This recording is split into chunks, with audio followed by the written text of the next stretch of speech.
un podcast de Cooperativa.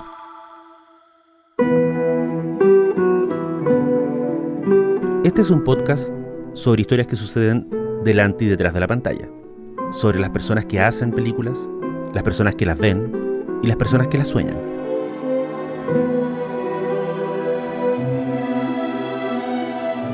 Soy Daniel Villalobos y esto es El Contador de Películas.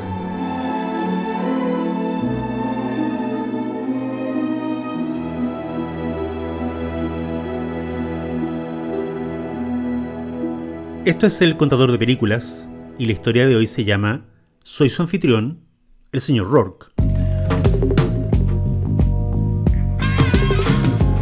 Desde hace unos 30 años, con el auge de canales de cable como HBO, se desarrolló un tipo de serie televisiva que es la que ha reinado hasta hoy. La serie de prestigio, con temporadas bien definidas, con arcos narrativos que extienden y alteran la personalidad de sus protagonistas. Ahí están para probarlo los héroes y antihéroes de Los Sopranos, Deadwood, Breaking Bad, Mad Men, Game of Thrones e incluso éxitos más recientes como Yellowstone o Stranger Things. Pero en los años 70 la serie de televisión era un concepto muy diferente. HBO, por ejemplo, estaba recién asomando tímidamente la cabeza. Quienes reinaban eran las cadenas de televisión abierta, megaempresas que producían cientos de horas de programación y que luego la vendían no solo a distintas filiales a lo largo de Estados Unidos, sino también a países tan distantes como Chile. La serie de televisión en esa década funcionaba dentro de un formato que muchos conocimos de niños. Estaban los protagonistas, que podían ser policías, detectives, pistoleros, surfistas o incluso superhéroes. Estaban los secundarios, quienes ayudaban y les hacían compañía. Y estaba el caso de la semana. Mejor no digas no, solo di que lo pensarás. El caso de la semana era el tema del episodio en cuestión. ¿Quién había matado a la anciana millonaria? ¿Quién estaba asaltando los bancos? ¿Quién había venido desde otra galaxia a conquistar la Tierra? La televisión ficcionada de esos años era episódica. Es decir, no se esperaba que nadie siguiera sagradamente todos los capítulos semana a semana. Aunque sí se pretendía que cualquier espectador ocasional fuera capaz de entender la premisa en 2 escenas y pudiera disfrutar del episodio. Dentro de esa televisión, que paradójicamente requería mucha menos concentración de parte del espectador que la que exigen algunas series actuales, todos los trucos eran válidos. Lo único importante era que el televidente no cambiara el canal. Porque entonces no alcanzaría a ver los comerciales de gaseosas, de cigarrillos o de automóviles, y si el espectador no veía los comerciales, entonces todo lo demás daba lo mismo. Sí, en la televisión abierta de esos años era muy habitual que un episodio de 1 hora tuviera 3 o 4 pausas comerciales. Estaban consideradas dentro de los libretos y la gente las ocupaba para ir al baño, para buscar algo de comer o simplemente para comentar lo que acababan de ver. ¿Era mejor la televisión industrial de esos años? No. Al menos en términos de censura y estándares de violencia y conductas adultas, era increíblemente restrictiva. Contaba con menos recursos que el cine y sus equipos técnicos solían ser mirados en menos por sus colegas de Hollywood. Ser un actor de cine, por ejemplo, y degradarse lentamente al ir derivando al mundo de la televisión era una desgracia, como se ve con el personaje de DiCaprio en Érase una vez en Hollywood. A ver, ¿qué te pasa, socio? Pues, que es oficial, amigo. Que se viene el pasado. Dentro de esas restricciones de dinero, censura y respeto que tenía en esos años la televisión, había que estar inventando constantemente nuevos formatos e ideas para seducir a los televidentes.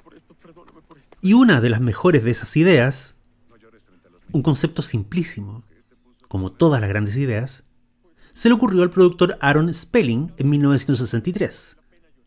La serie que tenía a cargo se llamaba La Ley de Burke y tenía una premisa idiota muy propia de esos años. Amos Burke era un detective de homicidios, pero también era un millonario. It's Burke's Law. Eso hacía posible que los episodios tuvieran 2 clases de escenas, aquellas donde Burke resolvía el crimen y las otras donde Burke gozaba de la vida de ricos y famosos de Beverly Hills. Spelling tenía la tarea de hacer que la serie acarreara público sin gastar demasiado dinero. No tenían presupuesto para grandes estrellas. todo el elenco principal estaba conformado por actores y actrices de segunda línea. Pero, dijo Spelling, tal vez podríamos traer por un día o dos a grandes estrellas de Hollywood para que hicieran un cameo en cada episodio. ¿Qué papel cumplirían ellos dentro de la historia?, preguntaron los ejecutivos de la cadena. Serán los sospechosos de la semana, contestó Aaron Spelling. La ley de Burke se hizo famosa no por sus grandes guiones o por la calidad de sus personajes, sino por la extensa lista de cameos de famosos que tuvo durante todos sus capítulos. Spelling había inventado para la televisión el concepto de estrella invitada. El recurso, que era mucho más económico que invertir dinero en grandes escenarios o en efectos especiales, terminó volviéndose un subgénero dentro del formato. Habían series que tenían un elenco fijo, y habían series que funcionaban en base al recurso de las estrellas invitadas. Entre ellas, por ejemplo, El crucero del amor, donde cada episodio era un viaje y cada viaje implicaba nuevos pasajeros en el barco. Estrellas por orden alfabético. Diane Carroll. David Grohl. Y luego hubo series policiales como Reportera del Crimen o Matlock, donde también era esencial la figura del reparto invitado. Pero de todos los productos derivados de la idea, había uno que al propio Spelling le parecía el más perfecto y acabado. Estamos hablando de La Isla de la Fantasía. La Isla de la Fantasía, con la actuación estelar de Ricardo Montalbán. Esa serie, que hace unos días celebró otro aniversario de la emisión de su primer episodio, surgió de una conversación caldeada y de un malentendido, según contó el propio creador en su autobiografía A Primetime Life. Estaban con su socio vendiéndole ideas a los ejecutivos de la cadena ABC. Ninguno de los pitch prendía y por fin Spelling perdió la paciencia y les dijo: ustedes no quieren un show de televisión, no quieren personajes ni tramas, ustedes quieren que haya una especie de isla donde uno vaya y haga realidad sus fantasías estúpidas. Ustedes quieren una serie sobre un tipo en una isla que haga realidad las fantasías íntimas de la gente. Los ejecutivos, en vez de molestarse, saltaron del asiento. Sí, eso querían. Y Aaron Spelling, desconcertado, les dijo que sí, que entonces él les daría una serie sobre una isla donde se cumplen fantasías sexuales. Lo que terminó siendo la serie no es eso, por supuesto. En el camino se refinó la premisa, se inventaron los personajes estables y se diseñó la lógica del mundo en el que funcionaba la isla. Pero lo más importante, según las negociaciones de Spelling con la cadena ABC, es que La Isla de la Fantasía sería una serie antológica. Cada semana llegarían 3 invitados distintos a la isla, cada uno buscando una fantasía específica, y el episodio seguiría las 3 historias en paralelo. Cada fantasía tendría una vuelta de tuerca y un cierre moral, una idea que Spelling robó abiertamente de un viejo escritor estadounidense llamado O. Henry, cuyo cuento, dicho sea de paso, cuyo cuento más famoso en Chile fue alguna vez El regalo de los Reyes Magos. En los relatos de O. Henry, las personas creen estar tomando las riendas de su destino y creen saber lo que quieren, hasta que la voluntad del mundo los doblega y les enseña una lección. Así funcionaría la Isla de la Fantasía, y el demiurgo encargado de dar las lecciones sería el anfitrión, el icónico Sr. Rourke. La cadena ABC quería que Orson Welles fuera el Sr. Rourke. Spelling se negó. A esas alturas, Orson Welles no solo tenía fama de conflictivo, sino que además era un genio caído en desgracia que hablaba pestes de la televisión. Spelling prefirió apostar por un rostro nuevo, y así llegaron al mexicano Ricardo Montalbán, que ya era un veterano en roles secundarios, pero que nunca había tenido un protagónico en una serie en horario estelar. El señor Rourke debía tener una persona que la asistiera y con la que pudiera discutir las fantasías de los visitantes. La cadena ABC propuso que fuera una asistenta joven y sexy, que tuviera un cierto nivel de coqueteo permanente con el anfitrión. Spelling y su equipo tenían otra idea en mente. Habían visto la última película de James Bond, titulada El hombre con la pistola de oro, y en ese capítulo de la saga Bond, el brazo derecho del villano era un hombre pequeño llamado Nick Nack.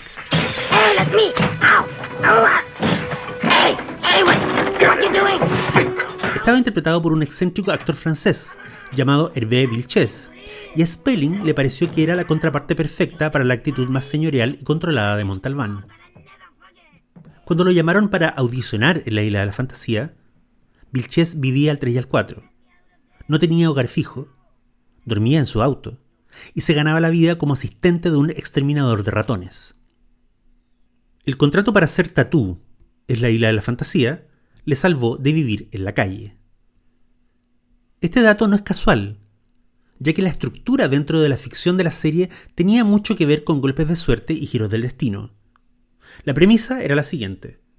Cada semana llegaban en un avión desde el continente 3 huéspedes.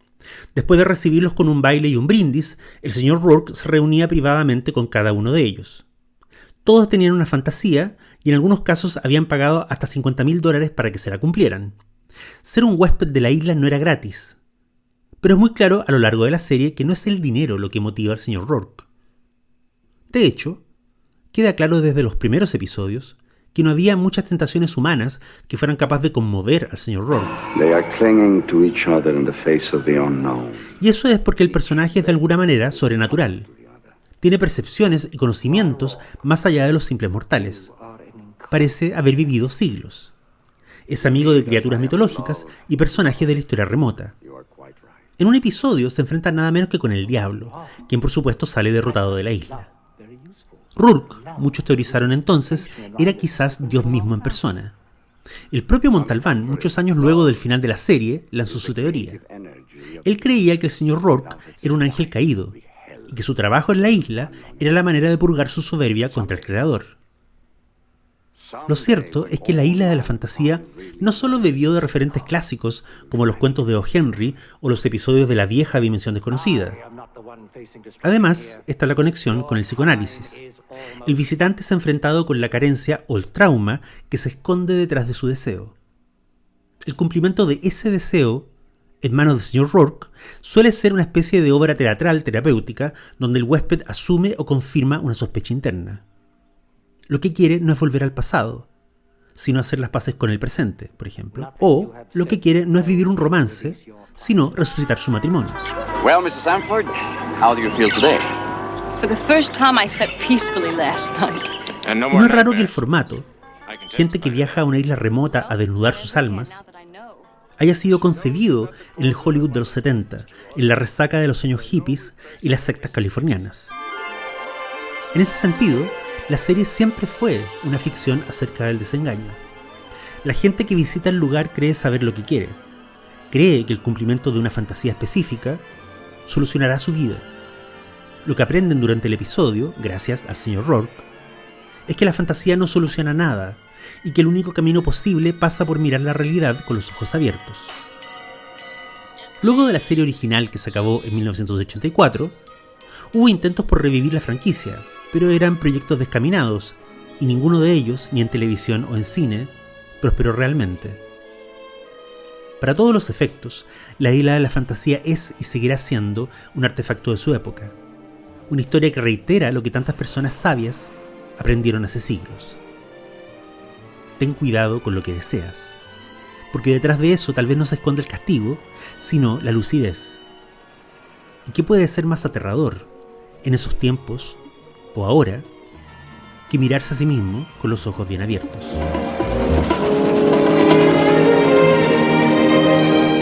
Soy Daniel Villalobos y esto fue El Contador de Películas. Hasta la próxima. Smiles, everyone. It's going to be a beautiful